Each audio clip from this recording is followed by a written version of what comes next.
Welcome, everyone. Thank you all for being here this afternoon as we develop our inquiry mindset, and each of us seeks to answer the question, how will you enter the classroom a different and more complete teacher than before as a result of our conversation today?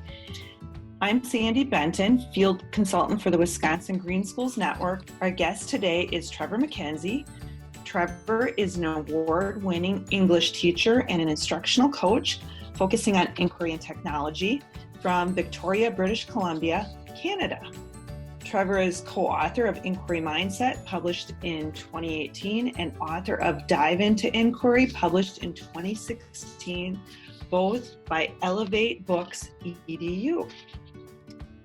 In Chapter 7, you talk about the role of questions in inquiry. Questions are at the heart of inquiry. And you give some really great ideas, such as the wonder wall or the curiosity jar. And I know from my own experience, I really started off really excited about some of these tools. And I am very guilty of sometimes having these great ideas sort of fall to the wayside and they become wallpaper in my classroom, and the kids know it, and I feel very badly about it that I'm not using them to their fullest potential. How can we really make sure that we keep these fresh to further our students' agency and inquiry? Yeah, that's a hard question for me to answer because really, from my experience, it just becomes a matter of prioritizing and making sure that if those are the things that I truly value in my classroom, then I have to hang my hat on that. I have to really, really have that be the thing that guides all of my decision and how we spend time in the classroom. So, an example would be, I really do value the role of questions and the questions that my students ask, the questions I create. I need to make those the front and center of my classroom. So if you were to see my classroom right now, above the projector screen, there's our big open-ended, ungoogleable question. And since we're shallower in the pool, it's my question that I've created. But that question's front and center. And so whenever we are unpacking a resource or having a class discussion, or we've done some research, whenever something's happened in the class that deepens our understanding of that question, either I point to it or ask my students to make connections to it. And so what used to be a lecture format, I had one of those lecture stands that I would stand behind and I would ask my students to take notes for a certain duration of a block.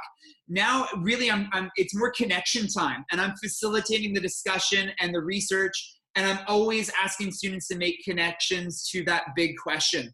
So, it sounds like an easy answer, but it really is a tough one for teachers to reprioritize what it is that they want our students to leave our classrooms with. And, this sketch note specifically allows us to begin to look at our design of our classrooms and design of our learning space so that we can start to make some of these things a priority. The Wonder Wall is a great example. Once you dedicate a whole wall to student wonderings, it's awfully hard to ignore that wall, isn't it? Like that's a massive, dedication to wonderings.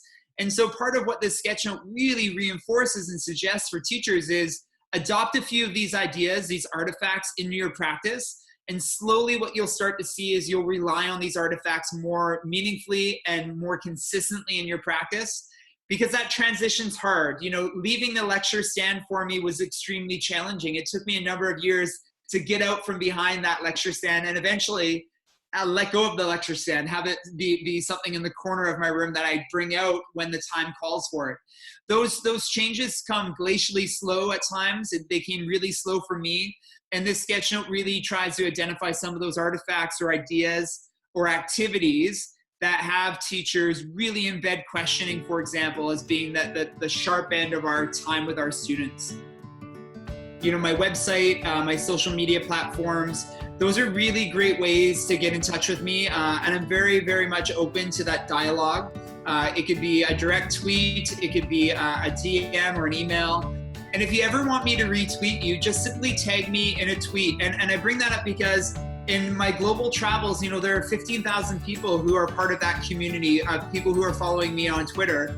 And, you know, if I don't have an idea that is going to support you and meet your needs, I'm sure someone in that group of 15,000 does, or at least has something that I don't. And so oftentimes I encourage teachers, tag me in a tweet, and that's our little, you know, secret correspondence that you'd like me to retweet you. And before long, what you'll see is genuine interaction with people from around the world.